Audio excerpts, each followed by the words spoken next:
देखिए, अगर पोस्ट घूम रही है तो पर्सन भी कुछ होगा उसके अंदर सच्चाई उसमें।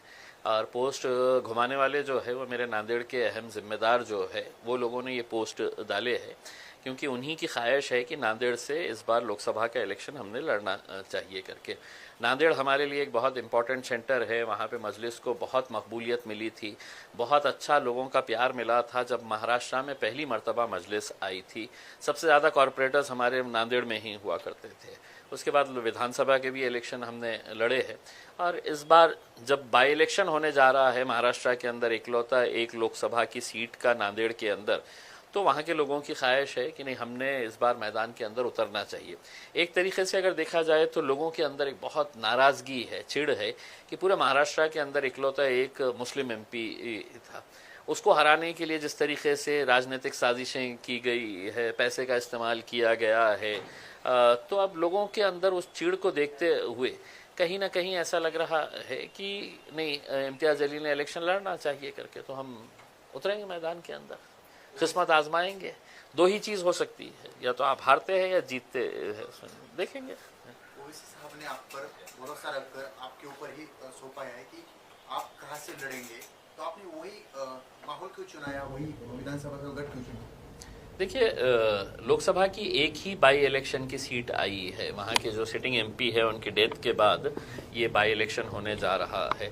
अगर कोई और उससे बेहतर अगर होती कॉन्स्टिट्यूएंसी तो वहाँ पर विचार करे होते, लेकिन चूंकि इकलौती एक सीट है, और जैसा मैंने आपको बताया है कि मजलिस का और नांदेड़ का एक बहुत पुराना रिश्ता रहा है, हमारा बहुत अच्छा ऑर्गेनाइजेशन सेटअप है वहाँ पर, तो हमने नांदेड़ के अंदर जाने का फैसला किए है। आप और जरांगे की मीटिंग हुई थी, वहाँ पर कुछ अहम मुद्दों पे चर्चा हुई, तो कौन से मुद्दे थे और उसके बाद आपने ये ठान लिया कि हमें वहाँ से लड़ना है? देखिए, मैं जरांगे पाटिल साहब से पहली मर्तबा मिला हूँ ऐसा नहीं है। जब उन्होंने अपना आंदोलन शुरू किया था उस वक्त भी मैं उनके गांव गया था। यहाँ पे जब वो एडमिट थे तो 2 मर्तबा मैं हॉस्पिटल जाके उनसे मुलाकात की थी। और इस बार यकीनन जब इलेक्शन के करीब अगर राजनीतिक पार्टी के लोग अगर एक दूसरे से मिलते हैं तो कोई मौसम के बारे में चर्चा नहीं करते हैं। नेचुरल है कि पॉलिटिकल उसके ऊपर ही चर्चा, और जो सोशल माहौल जो चल रहा है महाराष्ट्र के अंदर, इसी के बारे में चर्चा हुई होंगी उसमें, और हमने करे है। और आकर जो भी हमारी चर्चा हुई है हम बाहर आकर बताया है लोगों को, मीडिया के सामने भी हमने, आपने सवाल किया हमने जवाब दिया, हम क्यों आए थे, कैसे आए थे करके। लेकिन जरांगे ने एक बात की थी कि मुस्लिम और मराठा इकट्ठा आएंगे तो सत्ता परिवर्तन हो सकती है। देखिए, जरांगे पाटिल साहब की एक बात मुझे पसंद आई थी, उन्होंने कभी भी मतलब ये नहीं कहा है कि किसी एक जात के ऊपर, उन्होंने कहा कि हम जात और धर्म के ऊपर उठकर हम सभी लोगों को समाविष्ट करना चाहते हैं जिन जिन लोगों के साथ नाइंसाफ़ी हुई है करके उसमें।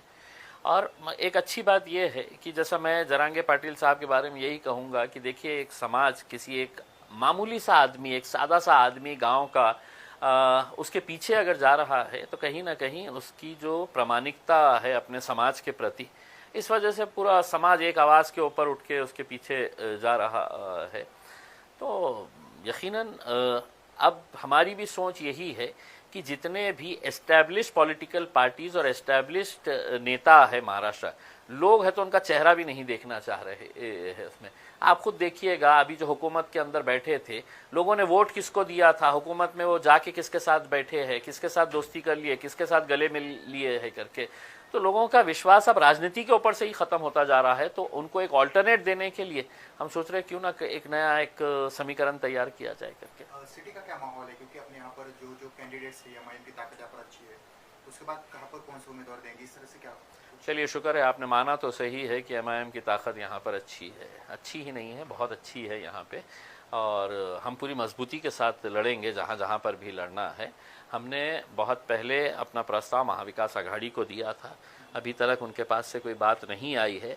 अब हमारी कॉन्स्टिट्यूएंसी, हमारे कैंडिडेट्स पूरे तैयार है।